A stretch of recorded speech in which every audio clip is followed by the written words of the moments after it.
الحمدللہ ہم اپنے نبی سے بھی محبت کرتے ہیں اور ہم اپنے نبی پاک صلی اللہ علیہ وسلم کے صحابہ کرام سے بھی محبت کرتے ہیں اور ہم آپ کے گھر والے اہل بیت اطہار کرام سے بھی محبت کرتے ہیں اور اللہ نے ہمارے دلوں کو وسعت عطا فرمائی ہے کہ ہم ان حضرات سے عقیدت اور محبت رکھتے ہیں۔ محبت کرنا یہ ہر ایک کا مقدر نہیں ہے، بلکہ اللہ جسا نوازتا ہے، جسا اللہ توفیق دیتا ہے، محبت کے لیے کچھ خاص دل مخصوص ہوتے ہیں۔ یہ وہ نغمہ ہے جو ہر ساز پر گایا نہیں، بہت بے مثال نغمہ ہے یہ، اس نغمے کی کوئی مثال کوئی نظیر نہیں دی جا سکتی ہے۔ عزیزان ملت اسلامیہ، آپ حضرات کو میں دل سے مبارکباد پیش کرتا ہوں کہ آپ حضرات رات کے حصے میں، وہ بھی ٹھنڈی کی رات میں، اپنی نیندوں کو قربان کر رہے ہیں۔ آئیے ایک مرتبہ ہم اور آپ مل کر اپنے نبی پاک صلی اللہ علیہ وسلم بارگاہ میں درود و سلام پڑھیں، اور یہ درود پاک پڑھنا صرف ایک رسم نہیں بلکہ ہمارے عقیدہ کا ثبوت بھی ہے، اس لیے کہ ہم سب کے آقا سید الشہداء حضرت امام حسین رضی اللہ تعالیٰ عنہ کے لخت جگر، نور نظر، حضور سیدنا امام زین العابدین رضی اللہ تعالیٰ، جو کہ واقعہ کربلا کے بعد تنہا بچے تھے اپنے گھر میں، حضرت سیدنا امام زین العابدین رضی اللہ تعالیٰ عنہ سے کسی نے پوچھا کہ حضور سنیت کی پہچان کیا ہے؟ مچل کے بولے، آپ سے کسی نے سوال کیا کہ حضور سنیت کی پہچان کیا ہے؟ تو حضرت امام زین العابدین نے یہ جواب نہیں دیا کہ نگر نگر گھومنا سنیت کی پہچان، ڈگر ڈگر بوری بسترے کاندھے پر لٹکا کر کے چکر لگانا گلیوں کی سنیت کی پہچان نہیں۔ حضرت امام زین العابدین یہ بھی جواب دے سکتے تھے کہ بڑے بڑے اجتماع کرنا سنیت کی پہچان ہے، نہیں، بلکہ حضرت امام زین العابدین نے اہل سنت والجماعت کے عقیدے کا اس دن اظہار فرمایا۔ آپ نے فرمایا کثرت کے ساتھ آقا دو جہاں صلی اللہ علیہ وسلم بارگاہ میں صلاۃ و سلام پڑھنا سنیت کی پہچان ہے۔ اس لیے ہم اہل سنت والجماعت اپنی بات کا آغاز کرنے سے پہلے اپنے آقا کی بارگاہ میں صلاۃ و سلام کے نذرانے پیش کرتے ہیں، اور یہ رسم نہیں بلکہ ہم اپنے عقیدوں کا اظہار کرتے ہیں۔ آئیے آقا کریم صلی اللہ علیہ وسلم کی مقدس بارگاہ میں عقیدت و محبت کے ساتھ درود پاک پڑھیں۔ اللہم صلی علی سیدنا و شفیعنا و نبینا و مولانا محمد و بارک وسلم صلو علیہ صلاة و سلام علیکہ یا حبیب اللہ صلی اللہ علیہ وسلم۔ سیدی سرکار اعلیٰ حضرت علیہ الرحمہ اپنے آقا کی بارگاہ میں کس طرح درود پاک پڑھتے ہیں وہ بھی سماعت فرمائیں۔ اعلیٰ حضرت فرماتے ہیں کعبے کے بدر الدجا تم پہ کروڑوں درود، طیبہ کے شمس الضحیٰ تم پہ کروڑوں درود، شافع روز جزا تم پہ کروڑوں درود، دافع جملہ بلا تم پہ کروڑوں درود۔ مطلب سمجھا دیتا۔ اعلیٰ حضرت فرماتے ہیں شافع روز جزا، روز جزا قیامت کے دن، حساب و کتاب کا دن، قیامت کے دن جو شفاعت کرنے والی ذات ہے وہ امام الانبیاء کی ذات ہے۔ جب تک ہمارے آقا شفاعت کا دروازہ نہیں کھولیں گے کوئی شفاعت نہیں کرے گا۔ ہم سب کے آقا جناب احمد مجتبی محمد مصطفیٰ صلی اللہ علیہ وسلم شفاعت کا دروازہ کھولے۔ اللہ اپنے محبوب پاک صلی اللہ علیہ وسلم سے فرمائے گا ارفع راسک یا محمد صلی اللہ، آپ اپنے سر مبارک کو اٹھائیے، آپ جو کہیں وہ بات منظور کی جائے گی۔ میرے آقا شفاعت کا دروازہ کھولیں گے، شفاعت کے دولہا ہوں گے۔ تو اعلیٰ حضرت فرماتے ہیں اس نبی کی بارگاہ میں صلاۃ و سلام پڑھیں جو قیامت کے دن شفاعت کے مالک ہیں۔ جو لوگ یہ کہتے ہیں کہ محمد شفاعت نہیں کریں گے تو عزیزان ملت اسلامیہ وہ عقیدے کا بھی انکار کرتے ہیں۔ اعلیٰ حضرت نے فرمایا اس نبی کی بارگاہ میں درود پاک پڑھو جو قیامت کے دن ہماری شفاعت فرمائے۔ دافع جملہ بلا اس نبی کی مقدس بارگاہ میں صلاۃ و سلام کا نذرانہ پیش کرو جو تمام مصیبتوں کو ٹالنے والے ہیں، تمام پریشانیوں کو دور کرنے والے ہیں۔ کون ہیں؟ مدینے والے آقا۔ اسی لیے اعلیٰ حضرت فرماتے ہیں دافع جملہ بلا تم پہ کروڑوں درود۔ اور عزیزان ملت اسلامیہ عقیدے کا شعر آپ حضرات تک پہنچا رہا ہوں، محبت کے ساتھ سماعت فرمائیں۔ اعلیٰ حضرت فرماتے ہیں اور کوئی غیب کیا تم سے نہا ہوگا۔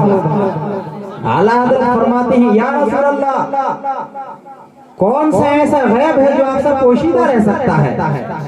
یا رسول اللہ اللہ نے آپ کے علم غیب عطا فرمایا ہے، اور کوئی غیب کیا تم سے نہا ہو بلا، وہ ان کا نبی ہوگا جو غیب نہیں جانتا ہوگا، ہمارا نبی تو وہ ہے جسے اللہ نے علم غیب عطا فرمایا ہے۔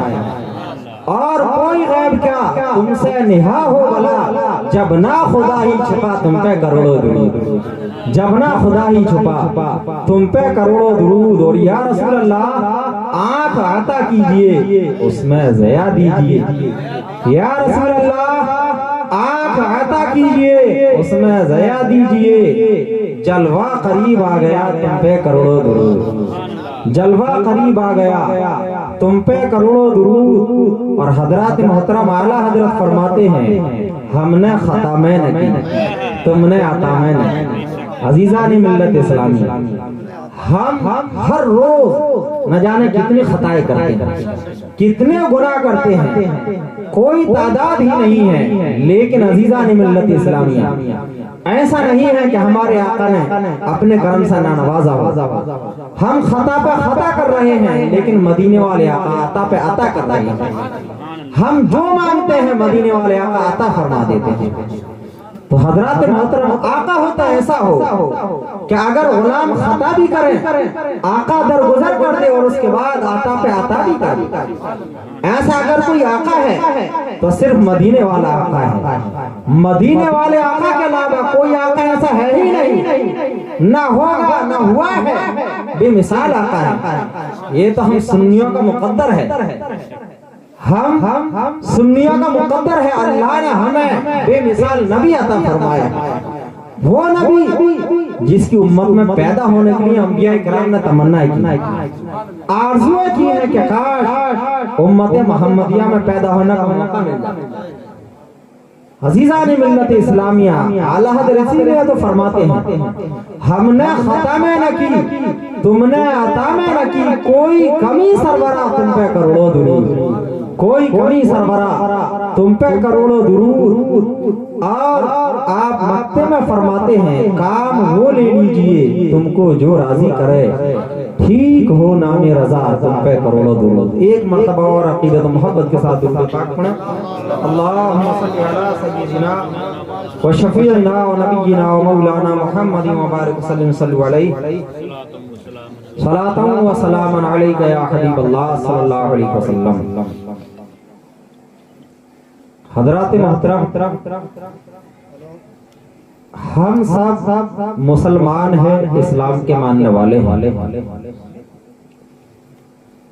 اللہ رب العزت کا بے پناہ فضل و احسان ہے کہ اس نے ہمیں انسان بنایا، اگر وہ چاہتا کچھ بھی بنا سکتا، قادر مطلق ہے اللہ رب العزت، لیکن اس نے ہمیں انسان بنایا، لقد کرمنا بنی آدم کا تاج پہنایا، تمام مخلوقات میں سب سے افضل سب سے اعلیٰ بنایا، اشرف المخلوقات میں اللہ نے ہمیں پیدا فرمایا، اور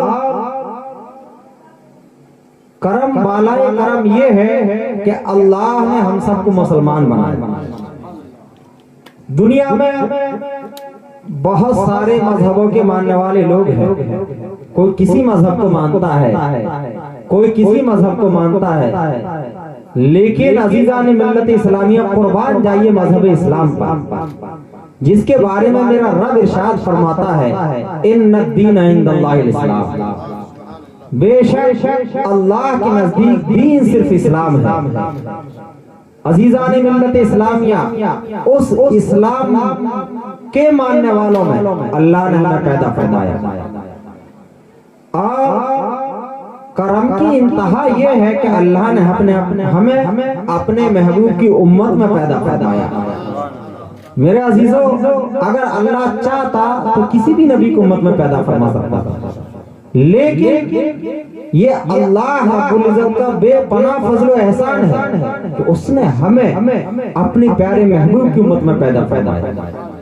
ہم مسلمان ہیں، نبی پاک صلی اللہ علیہ وسلم کے ماننے والے ہیں، لیکن حضرات محترم، آج ہمارا حال کچھ اس طرح ہے کہ آج ہم پوری دنیا کے اندر سب سے پسماندہ قوم مانے جاتے ہیں، سب سے حقیر قوم اگر کسی کو شمار کیا جاتا ہے تو مسلمان کو شمار کیا جاتا ہے۔ یہ بات پرائمری اسکول سے لے کر کے بڑی بڑی یونیورسٹیز تک جا چکی ہے، ہر جگہ یہی چرچا ہے کہ مسلمان پسماندہ قوم ہے۔ کوئی کہتا ہے کہ مسلمان اگر علم حاصل کریں تو ترقی پا جائیں گے۔ عزیزان ملت اسلامیہ، اگر آپ کسی پڑھے لکھے انسان کے پاس جائیں تو یہ کہے گا کہ اگر مسلمان دنیاوی علم میں آگے بڑھ جائیں ترقی پا سکتے ہیں۔ اگر آپ کسی تاجر کے پاس جائیں تو تاجر کہے گا کہ اگر مسلمان تجارت میں اپنا قدم رکھ دے تو کامیاب ہو جائیں گے۔ آپ کسی امیر کے پاس جائیں، وہ بھی آپ کو ایک نسخہ دیتا ہوا نظر آئے گا کہ مسلمانوں کے پاس پیسے کی کمی ہے، اگر مسلمان پیسہ کمائے تو پیسے کی بنا پر کیا نہیں ہوتا، سب کچھ ہوتا ہے۔ اگر مسلمانوں کے پاس پیسہ آ جائے تو ترقی پا سکتے ہیں۔ عزیزان ملت اسلامیہ، یہ علماء جلوہ فروز ہیں، اگر آپ ان سے پوچھیں کہ مسلمان اتنا پیچھے کیوں ہے، ترقی کیوں نہیں پا رہا ہے، تو یہ بھی ایک نسخہ دیتے ہوئے نظر آئیں گے کہ مسلمان دینی علم میں بہت پیچھے ہیں۔ اگر یہ دینی علم حاصل کریں تو ترقی پا سکتے ہیں، لیکن عزیزان ملت اسلامیہ، نہ تو ہم دینی علم میں پیچھے ہیں، نہ دنیاوی علم میں پیچھے ہیں، اور نہ ہی ہم پیسے میں پیچھے ہیں۔ آج سے 100 200 400 500 سال پیچھے کا اگر آپ مطالعہ کریں تو آپ کو یہ بات نظر آئے گی کہ آج کے دور کے مطابق پچھلے زمانے میں ہماری قوم میں کتنے کم پڑھے لکھے تھے، دستخط کرنے والے نظر نہیں آتے تھے، دنیاوی علم کا عالم یہ تھا۔ لیکن عزیزان ملت اسلامیہ، آج آپ جس گاؤں، جس بستی، جس قریہ، جس آبادی میں قدم رکھیں، انٹر بی اے ایم اے کی تو کوئی ویلیو ہی نہیں ہے، ماسٹر، ڈاکٹر، وکیل آپ کو ہر گاؤں، ہر بستی میں مل جائیں گے۔ تو پتہ چلا کہ دنیاوی علم کی ہمارے درمیان کمی نہیں ہے۔ رہی بات دینی علم کے، عزیزان ملت اسلامیہ، آج سے 500 600 سال پہلے کا عالم یہ تھا کہ اگر کسی کا انتقال ہو جاتا تھا تو گھر والے گاؤں کے بستی کے چاروں طرف آدمی لگا دیتے تھے کہ فلاں راستے پہ اگر کوئی پڑھا لکھا یا داڑھی والا، ٹوپی والا نظر آئے تو بلا کے لے آنا تاکہ نماز جنازہ پڑھا سکے۔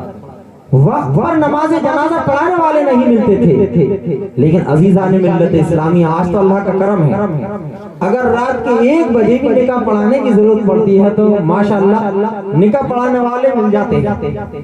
تو حضرات محترم، پتہ یہ چلا کہ دین علم کی بھی کمی نہیں ہے۔ رہی بات پیسے کی تو الحمدللہ مسلمان پیسے میں بھی پیچھے نہیں ہے، کروڑ پتی بے شمار ہے ہماری قوم میں، بہت پیسہ ہے۔ رہی بات سیاست کی تو عزیزان ملت اسلامیہ، 50 سے زائد ملک مسلمانوں کے قبضے میں ہیں، جن پر مسلمانی حکومت ہے، اگرچہ نام کی ہے لیکن ہے اسلامی حکومت۔ وہ الگ بات ہے کہ نام کی حکومت اسلامی کام کی نہیں ہے، لیکن عزیزان ملت اسلامیہ تو پتہ یہ چلا کامیابی علم کے پیچھے نہیں ہے، کامیابی صرف پیسے کے پیچھے نہیں ہے۔ اگر پیسے کے پیچھے کامیابی ہوتی، اگر صرف ڈگریوں کے پیچھے کامیابی ہوتی تو عزیزان ملت اسلامیہ آج وہ طبقہ جس کے یہاں شراب پینا سب سے زیادہ بہترین چیز سمجھا جاتا ہے، وہ قوم جس کے یہاں خنزیر کھانا سب سے عمدہ غذا سمجھا جاتا ہے، وہ قوم جس قوم کے اندر ایسے بچوں کی تعداد 50% سے بھی زیادہ ہے جن بچوں کے باپ کا نام اور نشان نہیں ہے، زنا کے بچے 50% سے زیادہ جس قوم میں پائے جاتے ہیں، ایسی ذلیل اور حقیر قوم جب چاہتی ہے مذہب اسلام کے خلاف اپنی زبان کھول دیتی ہے، جب چاہتی ہے قرآن کے خلاف زبان دراز کر دیتی ہے، جب چاہتی ہے محمد عربی کی شان میں گستاخی کر دیتی ہے، عزیزان ملت اسلامیہ تو پتہ یہ چلا کہ مسلمان قوم مکمل طور پر کامیاب نہیں ہے۔ اگر یہ پیسے کی بنا پر کامیاب ہوتی تو ایسی ذلیل قوم اسلام کے خلاف آواز نہ بلند کرتی۔ اگر مسلمان ڈگریوں کی بنا پر کامیاب ہوتا تو ایسی ذلیل قوم مسلمانوں کے نبی کے خلاف زبان درازی نہ کرتی۔